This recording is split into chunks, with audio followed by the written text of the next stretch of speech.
Hey, everybody. I am so excited to be here with some of my favorite people in the world, which are those of you that are enough to work in the craft beer world. I have been doing my business for a very long time, which I'll tell you a little about here in a minute, but I've worked for a long time to figure out how to marry my main two passions in life, which are what I do professionally and what I do on my off time, which is enjoy craft beer. So, I'm really excited that you're here. And I am looking forward to having interaction with you over the next hour. So, I want you to start about thinking, have you ever hired somebody who didn't meet your expectations? And, I know a couple of you might be here live. Several of you might be listening asynchronously. And I just want to, ask you to think about, has there ever been a time where either you hired somebody or maybe your boss hired somebody to work alongside you and you were like, wow, that was a swing and a miss. Like that was like, how did I miss that this person was going to be such a disaster? And I'm guessing most everybody can think of an example of that. And so what I would ask you to think about is, what was it? Like, what was it that was missed? What was it that allowed this wolf in sheep clothing to slip through the cracks? A lot of times I hear like, oh, they said they were really good at this technical area. They misrepresented their skills. They said they were great at XYZ, and it turned out, wow, they were not. Other times it's like they weren't a team player, or maybe they had, terrible work ethic. They were super lazy. They, just wanted everybody else to take the blame for everything. So like there's a lot of different things that could go wrong in that hiring process, right? Things that we might miss. So let me ask you too, when we hire the wrong person, is it a big deal? And I think the answer is yes, right? There are tons of costs associated with hiring the wrong person. There's the hard costs of, the time to recruit and train and interview and get everybody up to speed. There's also a ton of soft costs. You've got the existing staff who feels really overwhelmed. They're having to pick up extra shifts. Morale is, hitting the tank. You've got leaders who can't focus on the strategic things that they need to do within the business because they're constantly spending time recruiting and hiring and retraining. And then you've also got, an issue with that the customer experience. And so I can tell you, as somebody who has spent some time in a tap room, that when we come in and there's, a whole set of new employees and we've been there since the soft open, and then all of a sudden employees are like, hey, have you been in before? It's kind of an off-putting experience, as opposed to when I walk in somewhere and they're like, you're in the mug club, right? And they act like they recognize me. Even if I haven't been in it a few years, that's a very different experience. So having that consistent, staff it's not just constantly churning, it creates just such a much better, customer experience. So the last thing I'll say is, if you've ever experienced this where you thought you were hiring the right person and all of a sudden you're just like, wow, I really messed up on that one. The good news is it's really not your fault. It's not a reflection of your competence. You are not, terrible at reading people. It's just that people are incredibly complex. And we are trying to make this really important decision about them based on incredibly limited information. And so that's what we're going to talk about today, is how do you get better data, better insight, better, more meaningful information about candidates so that you can make better hiring decisions more often. So just a little about where I'm coming from. My master's is in human resources measurement and evaluation. So I am like the certified data nerd of the people side of the business. I really just have passion around helping organizations get good data, actionable, reliable, fair data around their people, and approaching the business, the people side of the business, in a data-driven way, just like you would any other part of your business. So I've worked with tons of companies throughout all industries to design predictive hiring systems, leadership development stuff through 360s, employee surveys, that sort of thing.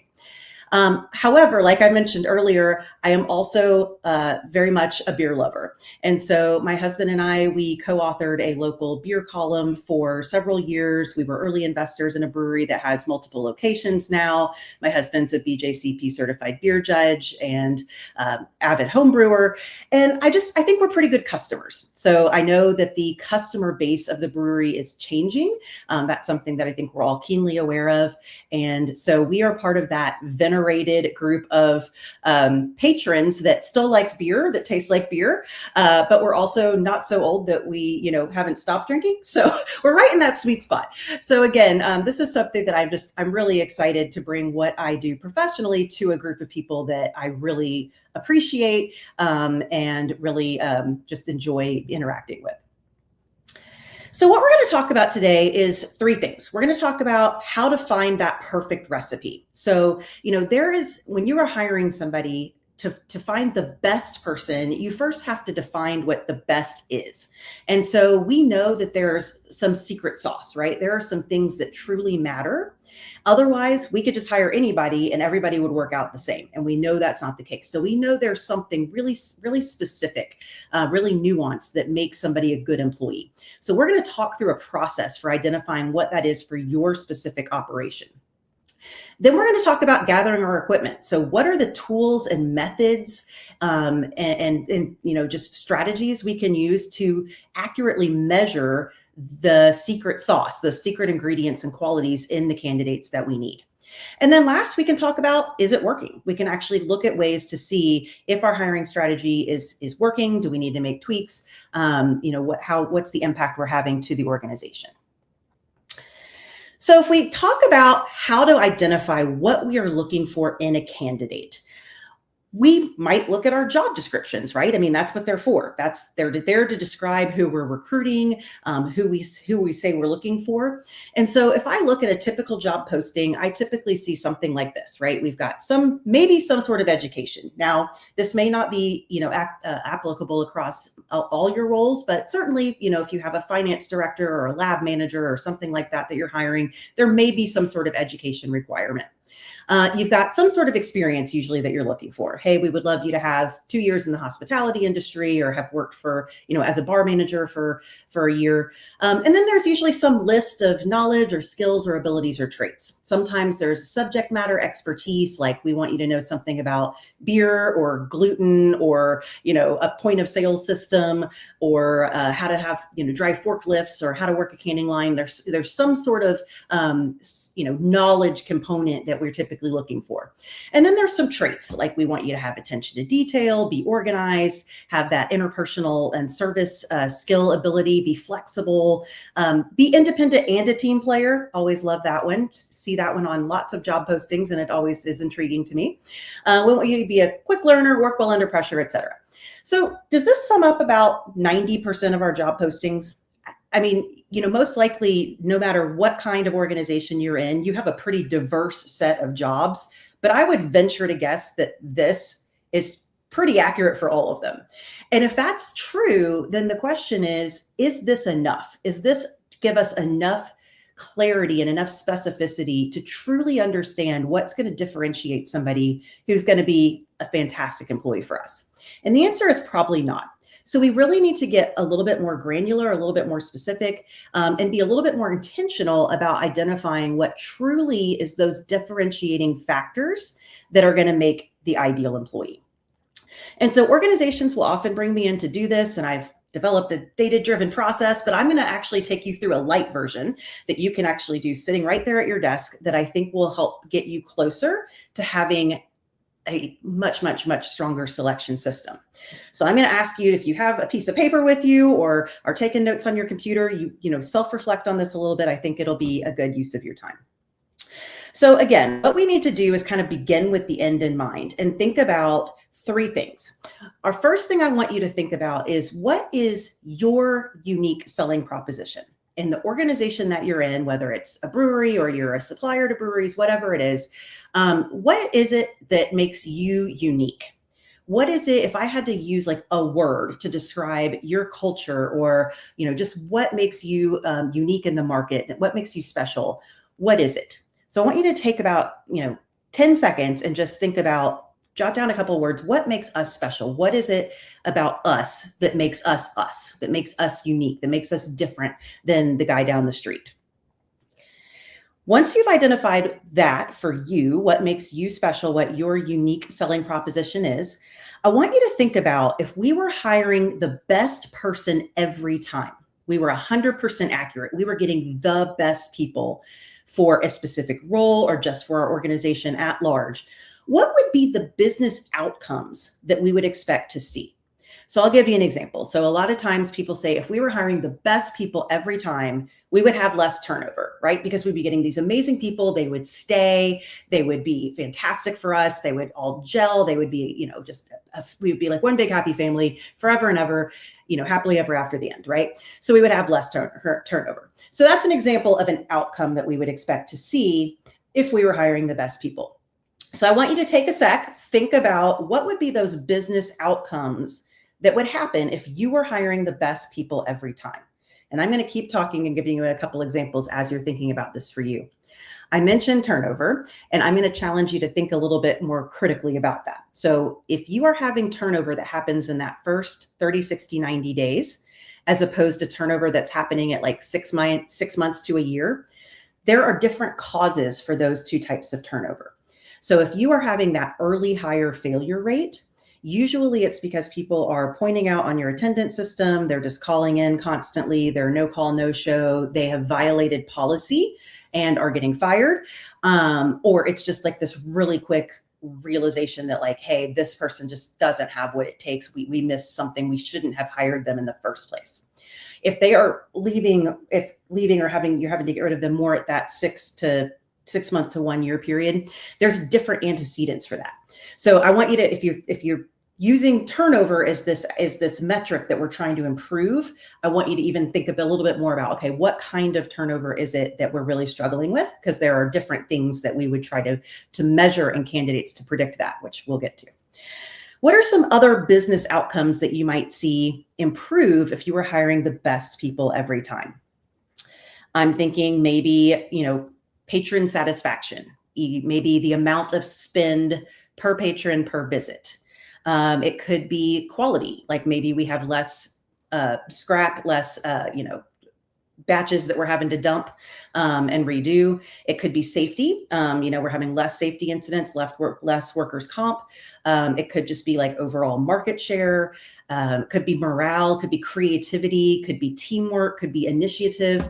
All sorts of things that you could decide are the business outcomes that you're trying to move the needle on by hiring the best people every time. Now, I want to say at this point, if you have a list, right, you say, okay, here's the couple words that make us unique, and here is the couple business outcomes that we're really trying to move the needle on. That list should look different than the brewery down the street, because this should be very unique to you. And can you imagine how we would need to screen for something very different in candidates if we're trying to improve creativity and teamwork as opposed to we're trying to improve quality and safety? So really sitting down and defining what those ultimate goals are is really going to help us work backwards in the process to figure out what we need to measure in candidates that's going to specifically predict those outcomes for you. So again, this is very, very much needs to be aligned with your business strategy and your unique culture. So the third step is we're going to say, okay, we know what we're trying to predict. We know what we're trying to drive or improve in the organization. What are the things that we need to measure in candidates that would predict those things? Now, this is the hardest part. I've been doing this for 25 years, so I've had a little practice at it, but it can be a little tricky to figure out. But let me give you an example. If you were trying to predict safety, we're trying to improve our safety outcomes. A lot of people will say, well, we're going to check their driving record, for example, right? And I would challenge you to say, well, what does a driving record really tell you?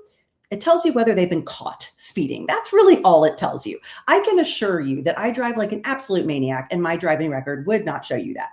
But a better predictor would be to do some sort of risk assessment to understand how a person perceives risk, right? So there are, their safety mentality, that sort of thing. So there are things you can measure in a person that will predict those outcomes.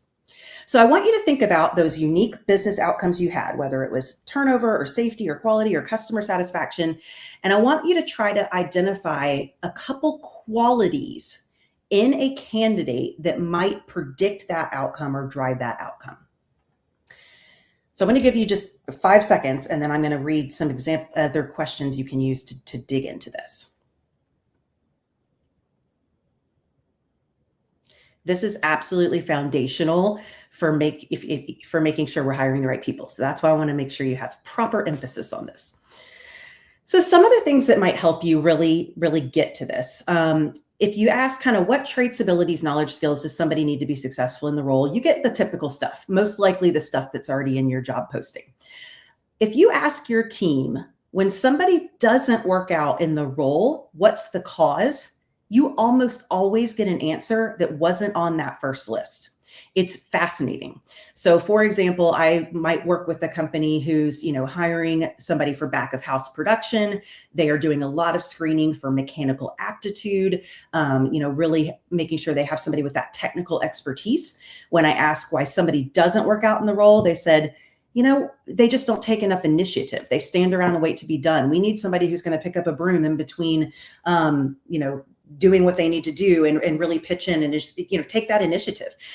That wasn't on your list of the things that you were recruiting for, the things you were screening for, the things you were emphasizing in that selection process.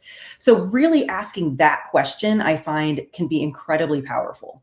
So as you're digging into this and thinking about what is it, are those secret ingredients in a candidate that we need to look for, this question is really helpful. When somebody doesn't work out, what's the cause? Another one you might use is, what are people held accountable to? I mean, that's where does the buck stop? What is, really where the rubber meets the road? That might help you identify some really key traits and abilities. Are there must-haves for somebody to fit into our culture beyond just what is needed in the role? I imagine this one might be really profound for a lot of you. Most of the breweries that I have been to, and certainly other businesses that support breweries, really have a very specific culture, whether that is of teamwork or innovation or personal accountability or intellectual curiosity. If there's something really strong that you really believe in, maybe being community minded or whatever it is, then that's going to be paramount to really ensure that you're screening people who fit within that culture, regardless of their capability of performing the job. What do we absolutely need people to come in the door with versus what could we teach them? And so this is a really interesting one. You may or may not have kind of the infrastructure in place to do a ton of training, but really thinking about this, because especially as the workplace changes, I find a lot of organizations are saying, I think we may need to bite the bullet on this. We may need to say, if we could get somebody with the ability to learn, the passion for the work, and a couple of these key traits and attributes, we'd be willing to train them, and we'd be willing to invest in that, because that's just going to be what we need to do moving forward. And then the last thing that might ask yourself is just what's hardest to gauge in the interview. There are certain things, like you can ask questions about technical expertise and certain things that are a little easier to gauge, but things like, reliability and work ethic, I mean, those can be a lot harder to really get a clear feeling of what a candidate is truly bringing to the table. So this list, I hope, will help you identify 4, 5, 6 key qualities, traits, or abilities that you absolutely need in candidates. I cannot emphasize strongly enough how important this is, because again, your list of those 4, 5, 6 secret, absolutely non-negotiable qualities in a candidate should be absolutely different than what your competitors are recruiting for, because they are based on your unique selling proposition, your culture, and the business metrics that are most important to you. Now, if you don't have this list, okay, you might as well hire anybody that walks through the door. I realize that is feeling like an extreme statement, but unless you have this degree of clarity around what truly makes somebody a special hire for you, you're never going to have the rate of success in hiring that you need. And if you have multiple people involved in your selection process, and they are not all on the same page about what this list is, everybody's going to be selecting for something different. And yet again, you're never going to have success in getting the right people. So I really like to spend time on this. I find in 25 years of doing this work that most organizations have not taken the time to really think as critically about this piece as they need to. They just kind of have this high level idea, well, for sales, we need somebody outgoing and whatever. Like, they don't take the time to think about this uniqueness and this specificity at this level. Now, again, I hope at this point we're going to transition to talking about how do you actually measure these things in your candidates. But at this point, I'm hoping you have a list in front of you of 4 or 5 or 6 critical traits or qualities that you're looking for in candidates. And when you have 4 to 6 things in a brewery, you call it a flight, right? So from now on, I'm just going to call it your employee flight or your candidate flight. And you'll know what I'm talking about. That's that key ingredient of things that we're looking for in our best employees. So now we need to figure out, okay, we've got this list. We have this amazing clarity around what we need. How do we figure out if these candidates actually possess it? And so usually what we do is we start with education and experience, right? Because that's what's on an application. I mean, that's, if you think about an application or a resume, that's really what they're telling you. And so the question is, what role should these play in our selection decisions, and how helpful are they? So like I mentioned before, you may have plenty of roles that don't require education. You probably have certain ones that do, like finance or lab manager. But basically, an education requirement is really useful when a person cannot gain that knowledge in any other way. So a doctor or an engineer, or, like we talked about, some of the more scientific or technical roles, absolutely requiring a degree makes sense. For most of the roles in the organization, you may not necessarily need a degree. And what I find is that a lot of organizations will have a degree, maybe a 2-year or 4-year degree, either required or preferred. And the reason they do it is they want to use education as a proxy. What I mean by that is we want to assume, right? We want to say, okay, if somebody has a degree, they're probably pretty smart. They probably can stick with something for a certain amount of time. They probably have the ability to learn. So that's a lot of probablys, right? And so I would say, I would challenge you to really think about, is that degree requirement necessary? Or are there ways that we could verify that they have the ability to learn and the ability to stick with something for a while? Because if you are requiring a degree, you are immediately ruling out 50 to 65% of the US population. And you are actually introducing a source of bias, because we know that the possession of college degrees is not equal across all racial and socioeconomic statuses. And the amount of people seeking a 4-year degree is on a steep decline. So you're shrinking your available candidate pool. So if you have degree requirements that you are not sure are strictly necessary, I would challenge you to maybe consider removing those. Now, what about experience though? Because certainly, right, saying, okay, we would like you to have 2 years of relevant experience, that's got to be useful, right? But believe it or not, some of those same caveats actually apply. So if you say, okay, we want you to have 3 years of experience working as a hospitality manager, whatever it is, right?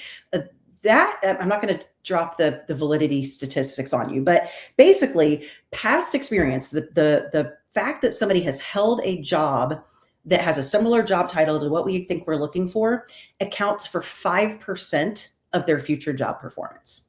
So it's kind of amazing. We put so much stock on looking at past experience and maybe education, and that accounts for a minuscule amount of what is actually going to predict their future job performance with you. So, why is that?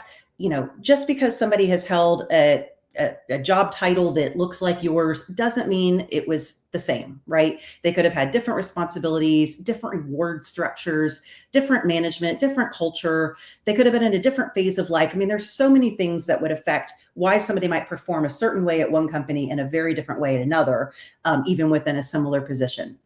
And then I also love when, I hear organizations say, oh, well, like they've had, 5 jobs in the past, year, 2 years, whatever. And I know in hospitality, it certainly is, tends to be more turnover than in other industries. But I would just challenge you to say, not just assume, okay, somebody's had a lot of jobs, they're probably a job hopper, we probably don't want them. But to think about what you think it means if somebody has stayed at a job for a long period of time. Because I might think they're just lazy, or they lacked the confidence to go find something else, or they were really complacent, or they were related to the owner. Like all I'm saying is challenge your assumptions, right? Don't just try to hit the easy button, take the easy way out by saying we want this education and this experience, and we're going to hope and cross our fingers that that means that they like this kind of work. They're not going to have to be trained as much. They're probably pretty smart, because that's a lot of guessing and hoping and wishing. And I think we can do better. So what we want to really focus on when we're talking about that previous experience is what were the things that they got from those job experiences? Like, what did they like? What did they not like? What have they been trained on? What skills did they pick up? We also want to question and really challenge ourselves to think about what is relevant experience. Because, for example, if we're only hiring people that have worked in breweries, again, we may have a subtle source of bias introduced because there may not be quite as much diversity within breweries as there might be in other industries. And so I like to just say, okay, what are the transferable skills that we were hoping to get? If you are looking for an outgoing bartender, maybe a hairdresser is the perfect person, right? They have a ton of experience of carrying on conversations with people all day, every day. If you're looking for somebody to work on the canning line, maybe a mechanic is a perfect person. So really just thinking about, challenging our assumptions and our paradigms about, okay, we only look for people that have this experience because we're hoping that because they have that experience, they have these qualities we're looking for. By doing that, again, you are severely limiting your applicant pool. You're introducing potential bias by screening out people who may be really appropriate and good for the job. And most of us can't afford to do that, right? We need to be open to finding people who can be really good at it. So really thinking about, okay, what are those transferable skills we need? And then you can focus on those things in the interview. So since you have that list of your employee flight, you can really focus your interviews on those things, because otherwise interviews can be a little tricky, right? Like you get in a room with this person, it's a little awkward. You're trying to build rapport and make them feel comfortable. You're trying to get to know them, but not be too invasive. You're trying to get a sense of whether they're going to be a good employee. And it can just feel a little icky, and it feel a little like, I'm not really sure. I'm just, I'm using all my intuition to make the best guess about this person. And again, I think that's why those wolf in sheep's clothing get through the door.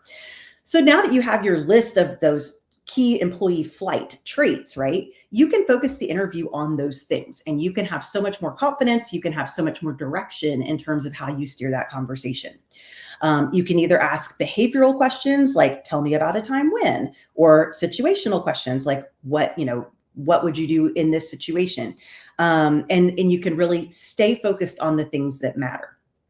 Now, just as important as what you ask in an interview is what you don't ask. So if you are asking questions like, who would you have play you in a movie, or what kind of sports car would you be? Please stop, okay? Those questions do not tell us anything relevant about what the person will be like in our job. And in fact, they can open up a whole can of worms that we really want to keep closed.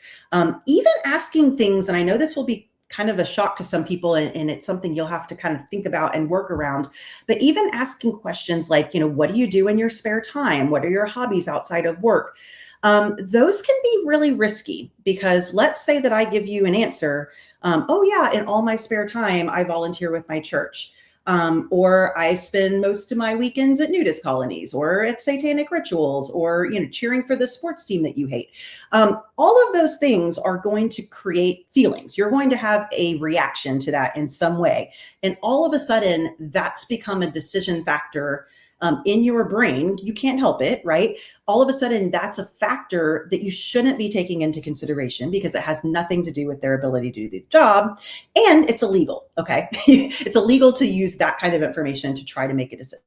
So interviews, super tricky. What I hope that you will take from this is crystal clarity around what are those traits and abilities that matter most, and B, what are some methods and strategies we can use to keep those interviews focused on those traits and abilities, and that we're getting the right people into those interviews, because we're not necessarily weeding out people based on education or experience like we used to, because we're going to be really challenging our assumptions about the usefulness of those criteria. Another thing you might do, especially if you want a little bit more structure around this, you want a little bit more help mitigating some of that bias, is you might consider using some sort of assessment.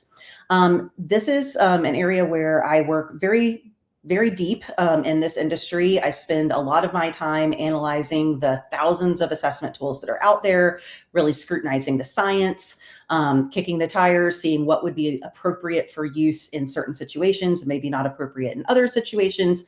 And let me just say, it's a very big field. There are, like I said, thousands of instruments out there, and they're all different and they're designed to do different things. So you might be familiar with like a personality assessment. Maybe you've taken a disc or something like that in your life, and maybe you have certain feelings about that being useful or not useful. But let me just say that there are a lot of different types of assessments out there, all with different objectives, and which one is the right one is going to depend completely on your flight, completely on what it is that you are very interested in measuring for you.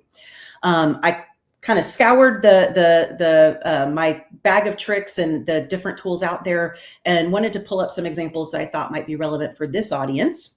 There was one I looked at that was a knowledge assessment that really focused on, things like beer, cocktails, wine, NA beverages, bar terminology, proper glassware, etc. Now, I will say I found this one a little too easy. I aced it, which is perfectly acceptable considering how much time I spend in bars. But my 11-year-old daughter also did really well, which I know may be a reflection of my parenting, but I will say she knows a damn sight more than some of the bartenders we've had. My husband and I love to kind of keep track of some of our funny bartender stories. And one of our favorites is we were at a brewery, not just a bar, but a brewery. And we asked what a certain tap was that we weren't familiar with the name. And she said, "It's a Pilsner. It's kind of like a Kalash." And we were like, "Oh, I think we'll just go with the Diet Coke. Thank you." So, I've had other situations where I ask what the local craft rotator is, and they're like, "It's Leinenkugel Summer Shandy." And I'm like, "I'm pretty sure it's not." So, if I do think there would be value in some cases of having kind of that baseline knowledge assessment to say, can we validate that this person is going to come in here and not make a fool out of us and not alienate some of our customers who are maybe expecting a certain level of knowledge? There was another one I looked at, the traits and abilities one there in the middle. This one was pretty cool because the candidates actually interact with an avatar. And so they're, kind of seeing scenarios and they're seeing things come in their inbox and they're being asked to do certain tasks. And it's measuring memory and attention to detail, something very important both in front of the house and back of the house roles, adaptability and flexibility, conscientiousness, reliability, service orientation, and empathy and emotional control. So clearly really, really relevant for front of the house roles. But I think even back of the house, I've heard a lot of brewery managers and leaders talk about, well, gosh, when we introduce a new menu item in the kitchen, the staff gets really frustrated because now they have to change their processes. So, that adaptability, flexibility piece, and all of these traits really I could see being very valuable in a lot of different roles in a brewery or, other types of companies as well. Another one might be sales. I know this one can be especially tricky. You've got, people who are out there, they're driving around, they're working almost completely independently. They're having to prospect and initiate that contact. They're having to close, build relationships. So there are lots of instruments out there actually specifically designed to measure somebody's propensity to be really good in that sales arena. Another one that's cool is there's tools that measure just kind of that attitudes and values piece. So work ethic, integrity, reliability, substance abuse. Substance abuse obviously being incredibly relevant for you guys, even more so than some, because they have access. And so this can be a really good type of tool, especially if you are having people who are, you're hiring people who you end up losing in that first 90 days, either because they are a no call, no show, their attendance is terrible, or they're violating policy, and you're having to let them go. So this is kind of a cool strategy to use as risk mitigation. It helps you really weed out some of those candidates who might really expose you as an organization to more risk because of the way that they view work ethic and integrity and that sort of thing. Last example I'll give you is if you have like a leadership or other kind of really pivotal role and you want to take a little bit of a deeper and more robust dive and really understand what this person is bringing to the table. There are some really neat tools out there that that are much deeper. The ones that I've talked about are pretty quick and easy. They give you, a really nice snapshot of some key things, but then there are other tools kind of at the other end of the spectrum that are going to be have a lot more depth to them. And so, some of them will actually allow you to kind of create a benchmark of what you're looking for within your culture and in this specific role, and overlay how a candidate's hardwired on that to see kind of what kind of fit they're going to be, where they're going to be, probably excel, where they might struggle. And then a lot of these tools will also offer not only comprehensive interview guides that are customized to that candidate that can be really powerful, but also tools to leverage throughout the employee life cycle. So onboarding and coaching guides, things that are related to teams and how teams work together, the manager-employee compatibility, kind of looking at that dynamic, and for career pathing and succession planning. So I know, especially in breweries, this can be tricky if you're trying to promote from within. You're taking somebody from maybe an hourly role and trying to move them to a salary role. And you're trying to understand, okay, they were, an exceptional individual contributor. Are they going to be able to take on kind of more of a leadership role?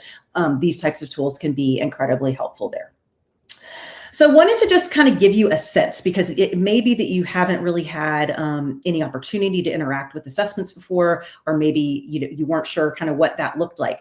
But there are a lot of different ones out there designed to do different things. We're talking, you could pay $30 for one, you could pay $300 for one, but it just really is going to really be dictated by that employee flight and what your unique goals are. There are no one size fits all best solutions. It's just going to be a matter of what is best for you.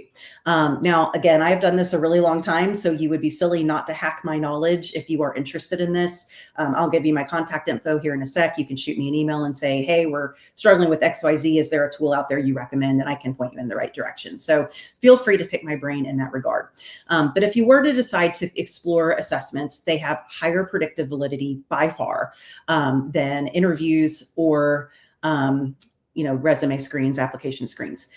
They help reduce that bias and bring in that additional objective data point.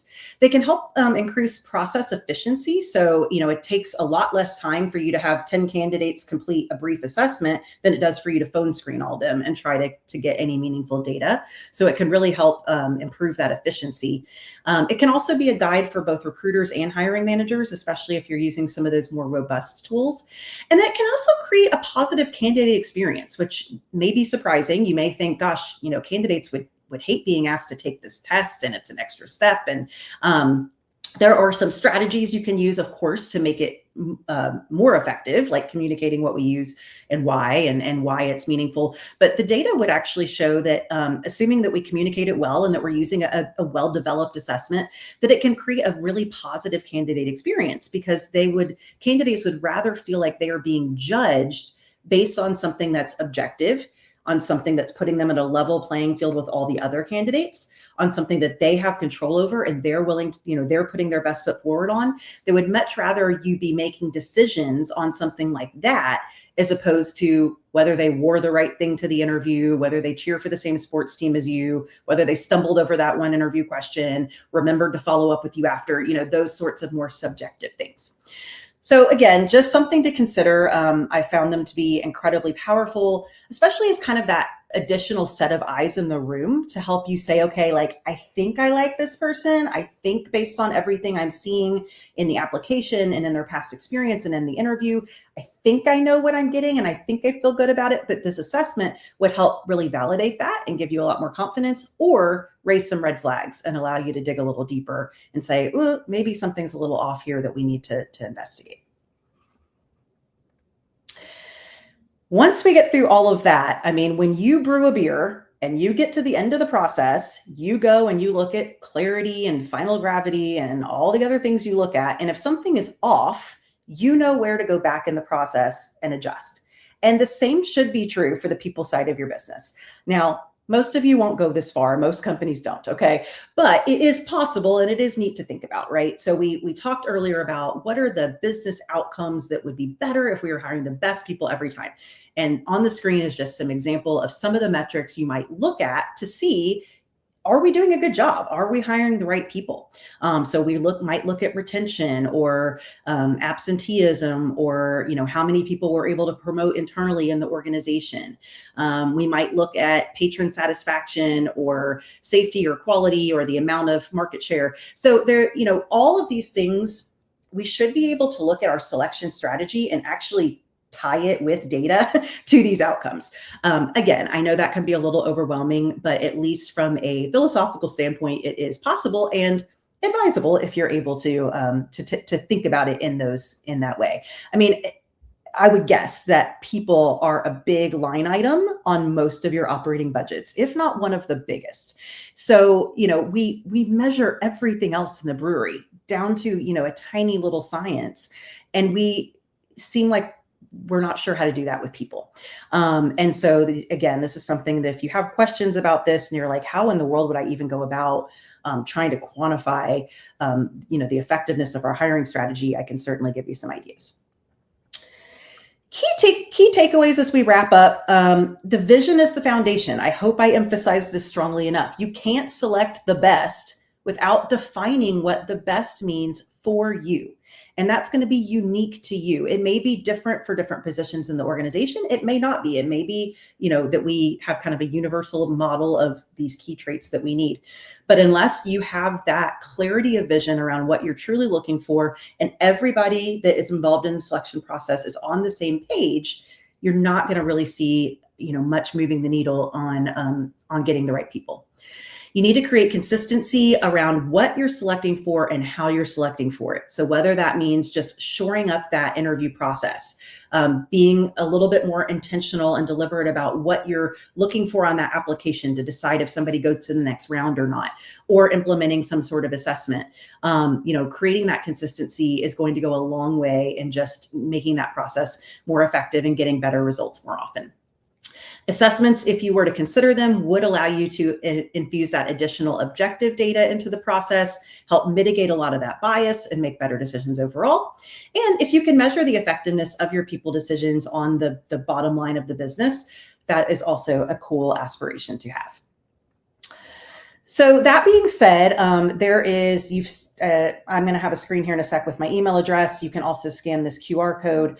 I've got a couple resources that I gathered for this audience specifically that I thought might be helpful. So I've got an article about that skills-based hiring and kind of, why the education and experience pieces we're probably putting too much weight on them to our detriment.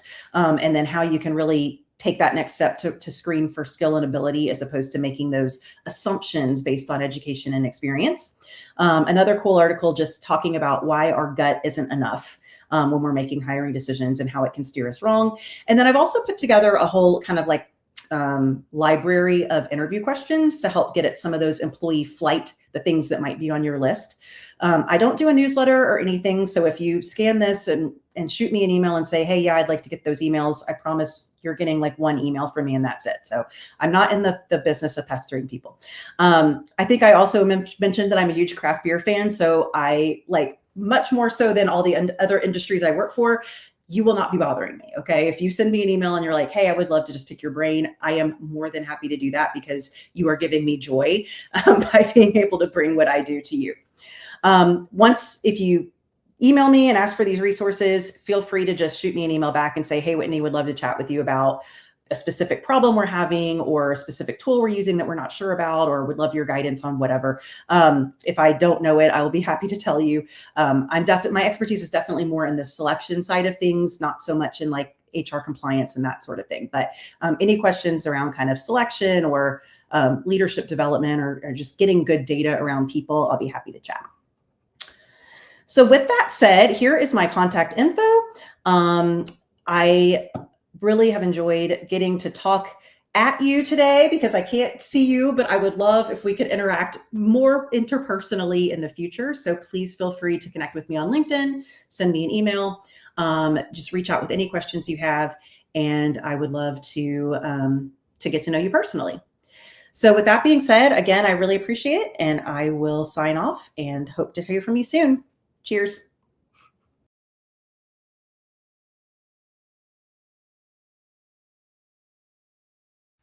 Thanks for watching. If you enjoyed this session, we'd love to see you in real life. We host in-person workshops across the country for craft beer professionals just like you that are held in some of the most exciting beer destinations around. These immersive events are designed to help you grow and connect with others. You'll meet peers from across the country and leave with actionable strategies for success. Connection has never been more important, and you can learn more at cbpconnects.com. Cheers. See you there.